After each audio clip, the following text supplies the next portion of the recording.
Mais uma aula do nosso curso Empreendedorismo e hoje encerramos a aula sobre os empreendimentos de base florestal, os negócios florestais. Lembrando, pessoal, que a gente está falando sobre empreendimentos de base florestal pela importância econômica que tem, né, os produtos de base florestal. Então é só vocês pensarem aí na casa de vocês a quantidade de coisas que a gente tem que vem das florestas. Por exemplo, guarda-roupa, né, na sala, tu vai encontrar a mesa de jantar, as cadeiras que podem ser de madeira, o rack onde está a televisão, uma mesa de centro pode ser de madeira, tu vai encontrar o sofá, né, cuja estrutura possivelmente é madeira maciça de eucalipto, no teu quarto a tua cama, né, o guarda-roupa, na cozinha o armário da cozinha. Então os livros, né, cadernos, agendas, produtos de papelaria, então são inúmeros os produtos de base florestal que a gente utiliza, tá? Então por isso que a gente está falando sobre eles. E nas duas primeiras aulas a gente colocou aqui 7, né, talvez dos principais tipos de empreendimentos de base florestal.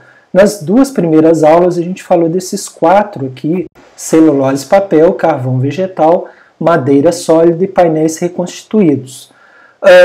Pegando celulose, papel e painéis reconstituídos, talvez sejam 2 segmentos em que prioritariamente tu vai ter grandes empresas, né? Então isso foge um pouco do empreendedorismo? Não, não foge. Por quê? Porque tanto no celulose, papel, quanto em painéis reconstituídos, geralmente é um volume grande, né, de madeira, maquinários, pessoas que estão ali, e acaba que isso acaba fazendo com que sejam segmentos mais voltados para grandes empresas. No entanto, o abastecimento dessas fábricas, seja de celulose, papel, seja de painéis reconstituídos. O que são os painéis reconstituídos? O MDF, né, do guarda-roupa, aglomerado, USB, chapa de fibra, né? Então essas grandes empresas, elas demandam madeira.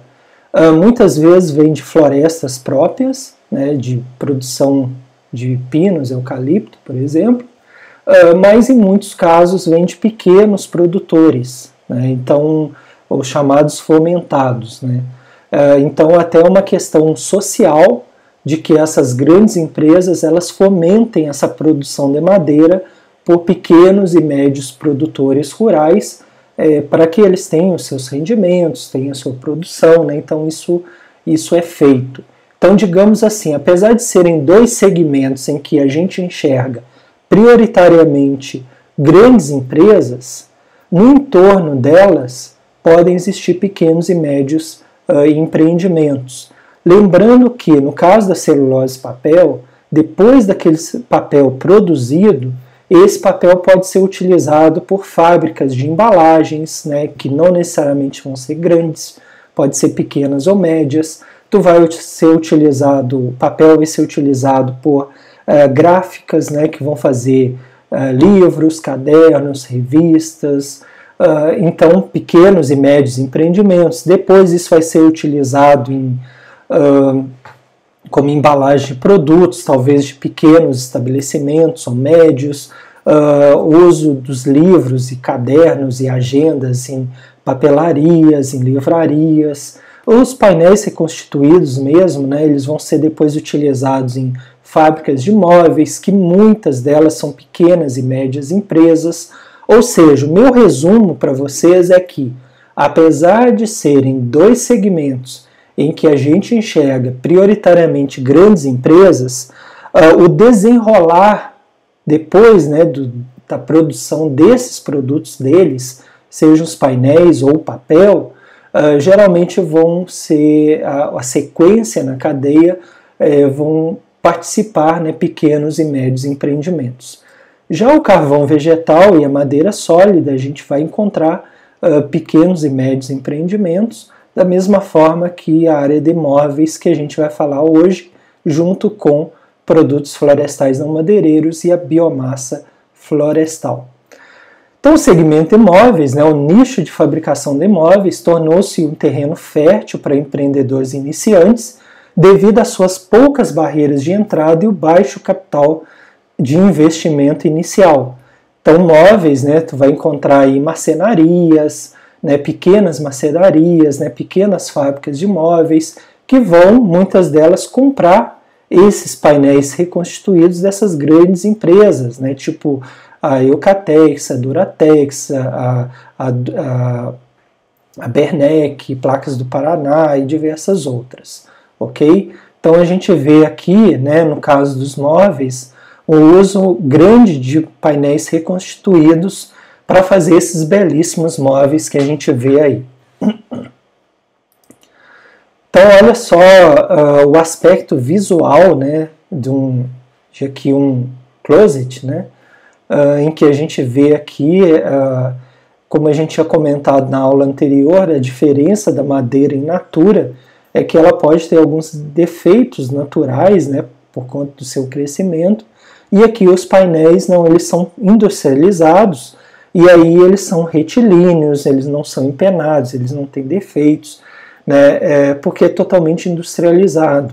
E aí tu tem uma capa, né, como se fosse um papel parede, em que vai fornecer esse acabamento aí no MDF, ou poderia ser em outro desses painéis. Bom, o segmento de imóveis, por essa pesquisa mensal do comércio, né, do IBGE, no ano da pandemia, ano 2020, depois 2021 também, diz que o comércio de imóveis confirmou a tendência nos últimos meses e foi o segmento que teve maior crescimento no volume de vendas nessa época. Então, a gente vê que o segmento de imóveis é um segmento importante quando consideramos o setor florestal, né? E em relação a essa presença do empreendedor, eu me recordo, né, de ter lido o Polo Moveleiro de Ubá, que fica em Minas Gerais, né, um dos principais polos do Brasil. Ele começou dessa forma, com os empreendedores vindos, né, das poucas empresas que existiam. Então, pelo que eu li, né, a história conta que no final da década de 1970, início da 1980, as pequenas fábricas, as únicas fábricas que tinham ali, né, na cidade, os seus funcionários adquiriram, né, expertise, o conhecimento na produção de imóveis, eles saíram daquelas empresas e eles fundaram suas próprias empresas. Então, 2 ou 3 grandes empresas que estavam lá, elas perderam seus funcionários porque eles abriram empreendimentos próprios. Depois, esses empreendimentos contrataram mais pessoas, depois teve a mudança, né, da produção de utilizar madeira maciça, na qual tu precisava de um determinado tipo de maquinário, né? A gente sabe que a madeira maciça, ela, né, das madeiras mais nobres, foi sendo mais difícil de encontrar madeira, além das restrições legais para uso e produção, né, de móveis utilizando essas madeiras, e aí literalmente a salvação da lavoura foi a produção dos painéis reconstituídos, né, as florestas plantadas, né, que propiciaram essa nova tecnologia da produção de painéis reconstituídos, e aí naturalmente essas fábricas de imóveis migraram para esse outro tipo de produção. Então é uma cidade, é um polo moveleiro que eu conheço, né, em que tu vai ter prioritariamente pequenas e médias empresas, né, pequenos e médios empreendedores, em que eles vão fazer todo esse trabalho aí de produção de imóveis. Tá? Então o segmento de imóveis é um segmento forte nesse mercado e que propicia a entrada de muitos empreendedores. Segmento de produtos florestais não madeireiros. Então, como o próprio nome diz, pessoal, não madeireiros. Então, aqui a gente não está falando de madeira, né? Então, são todos aqueles que podem ser extraídos da floresta, mas desde que não seja madeira. Tá? Então, é um tipo específico de produto que a gente está tratando. Aí são exemplos de produtos florestais não madeireiro: óleos, frutos, sementes, folhas, raízes, cascas, resinas, né, castanhas, diversos tipos de produtos. A gente encontra esses extrativismos, né, em muitas florestas, né, de região amazônica, algumas delas com a certificação florestal, comunidades tradicionais, né, que vão fazer a coleta desses produtos florestais não madeireiros e vão revender para obter o seu sustento. Então veja que a gente está vendo aqui, né, um extrativista coletando então esses frutos. Esses produtos são usados em diversos fins pela população que convive com as florestas, né, que são os extrativistas, como eu falei, e também nos espaços urbanos, embora em menor intensidade. São comercializados em forma de alimento, medicamento, cosméticos, né? Então a gente tem grandes indústrias de cosméticos que compram essa matéria-prima, né, para poder fazer os seus cosméticos, né, os cremes e diversos óleos, né, matéria-prima de moradia, né, então palhas, casas, né, que vão utilizar isso, próprios móveis, utensílios, biojoias, entre outros. Aqui é a fonte de toda essa, de todos esses slides, né, Embrapa, produtos florestais não madeireiros, uso sustentável do açaí, andiroba, castanha e cipó titica. Então, óleos, resinas, frutos, castanhas, folhas, cascas, tudo isso que não é madeira, que a gente chama de produtos florestais não madeireiros, e também tem um mercado bom desses tipos de produtos. Por fim, né, pensando nos 7 segmentos aí que eu listei para essas aulas, o segmento de biomassa florestal, então vamos dividir, né, biomassa, né, então essa massa, né, vindo de matéria orgânica, então é recurso renovável proveniente de matéria orgânica, pode ser de origem vegetal ou animal, que tem por objetivo principal a produção de energia. No nosso caso, né, a gente está falando de biomassa florestal, então vindo prioritariamente das florestas, né. Então, no Brasil, as principais fontes de biomassa são a lenha. Então, se a gente lembrar aí, né, a época, os nossos avós, né, então tinha o fogão a lenha, cortava a lenha e utilizava nos fornos, ou então até para fazer o almoço, para fazer o jantar, né, utilização de lenha, biomassa florestal. O carvão vegetal, que a gente já falou, né, que ele vai ser queimado, e em pequena escala ainda os pellets de madeira, que a gente vai comentar sobre eles. Bom, um deles, dessa biomassa florestal, a serragem, né?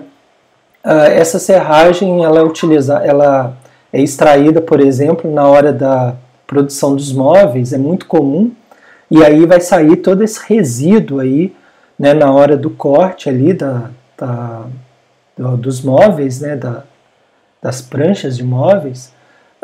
Então a serragem ela tem uma funcionalidade, ótimo custo-benefício para empregos na criação de animais, e bem como outros tipos de atividades econômicas. Então eu me lembro, por exemplo, de fábricas de móveis que vão pegar essa serragem e vão revender ela para granjas de frangos, né?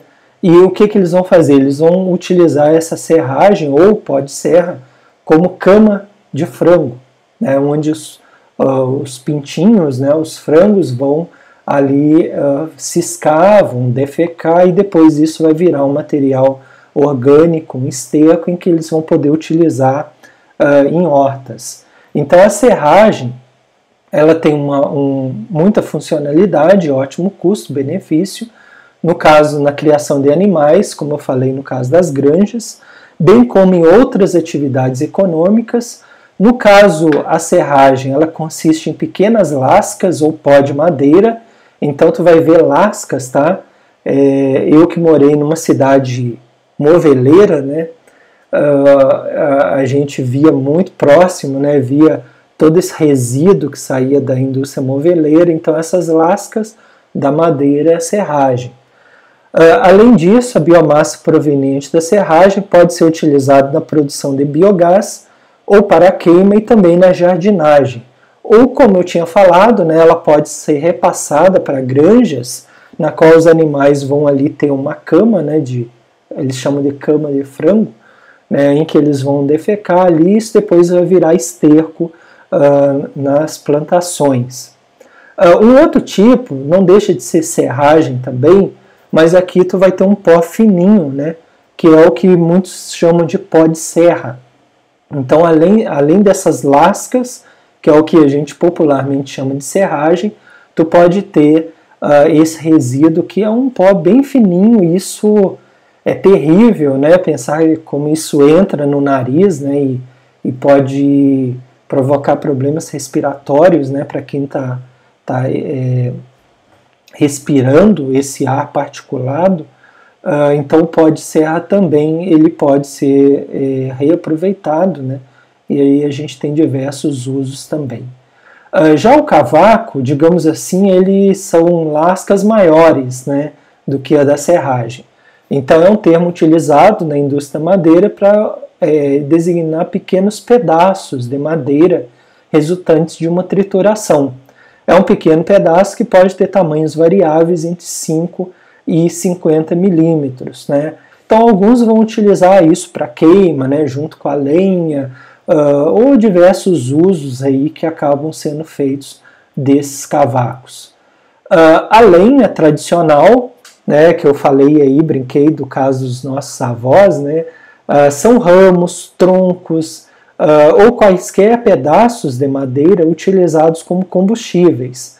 Então a gente se recorda, né, em alguns filmes, principalmente quando você passa nos Estados Unidos ou na Europa, né, em épocas de frio, de neve, a figura do lenhador. Então o lenhador com seu machado, ele mora numa floresta, ele corta e depois ele vai cortar em tocos essa lenha para depois queimar essa lenha em lareiras ou em fornos a lenha, né, para poder cozinhar alimentos ou então para aquecer o ambiente. A gente tem casos, né, de vendas de lenha. Então aqui no Rio Grande do Sul a gente tem pequenos empreendimentos aqui na minha cidade, locais que vendem madeiras, porque na época do frio muitas casas têm lareiras, né, ou então para outros usos também, mas então existe um mercado e aí as pessoas vendem, né, essa lenha já cortada, e basta a pessoa ir lá, compra e leva essa madeira já cortada, limpa, né? Já quando a gente fala em briquetes, né, briquetes lembra um pouco da industrialização dos painéis reconstituídos, né? Então, briquetes produzidos a partir de biomassa. Aí eu peguei aqui alguns exemplos, tá, desse trabalho aqui. Então, felpa de algodão, fibras de cânhamo, sisal, né, que é aquela corda, fibras de celulose, isopor picado, papel picado.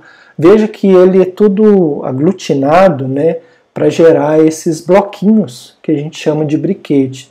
Tabaco picado, resíduo de politriz, papel cartão, pó de poliuretano, pó de papel, fibras de linho, feno, serragem de madeira, papel picado.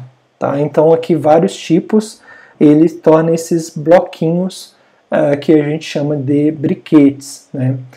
Um outro tipo são os pellets. Os pellets eles são essas estruturas pequenas, né, que a gente tem duas fontes aqui na mão da pessoa, né, mostrando,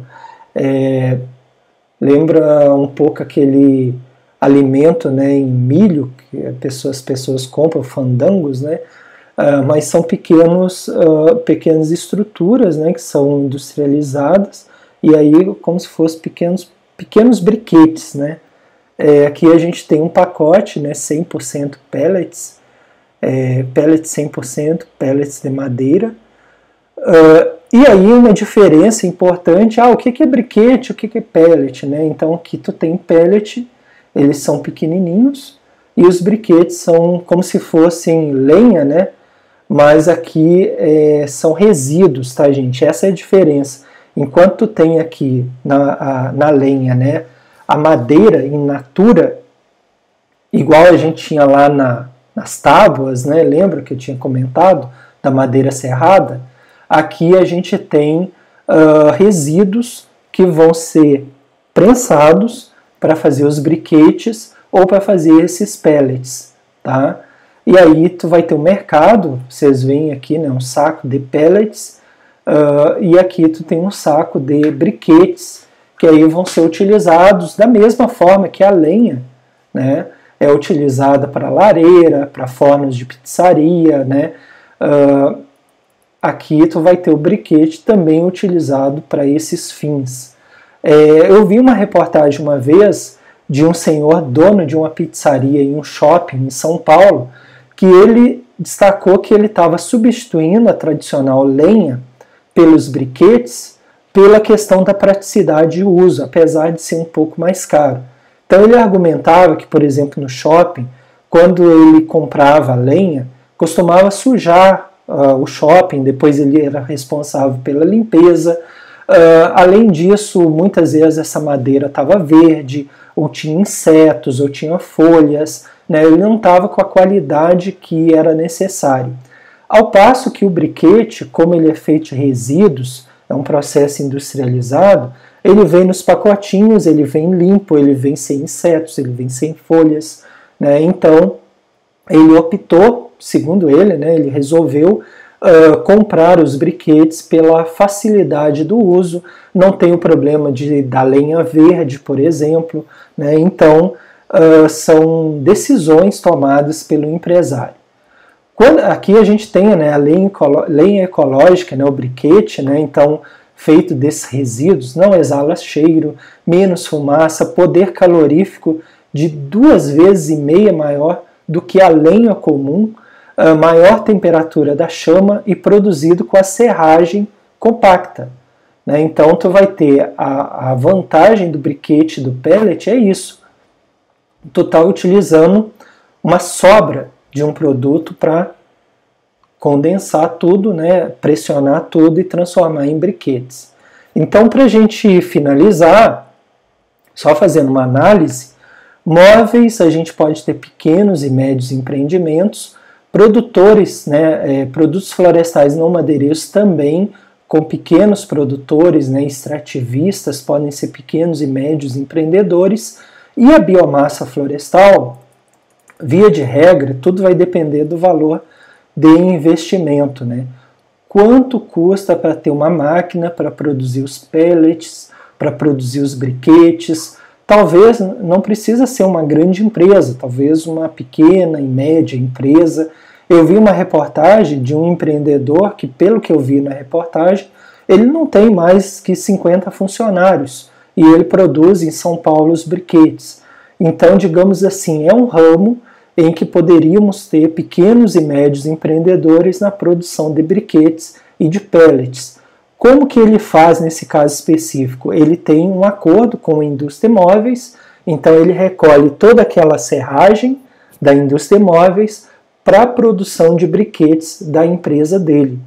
Isso é excelente, pessoal, do ponto de vista ecológico, né, do ponto de vista ambiental, porque aquela serragem, aquele resíduo da indústria móveis, ele passa a ter uma utilidade comercial na produção dos pellets e dos briquetes, tem uma importância econômica porque essa fábrica de pellets e briquetes vai contratar pessoas, né, e vai movimentar a economia. Então, é muito interessante esses tipos de empreendimentos que tu utiliza resíduos de um outro empreendimento, ok? Bom, então, basicamente é isso que eu queria falar. Essa aula ficou um pouco grande, eu reconheço, mas era importante, né? Tínhamos vários assuntos. Lembrar das redes sociais do Administração Verde, do nosso site, tá? E onde tem informações dos nossos livros, e convidá-los para conhecer o nosso canal no YouTube, na qual a gente tem diversos cursos completos e gratuitos. Então, eu agradeço a atenção de vocês e até a próxima aula.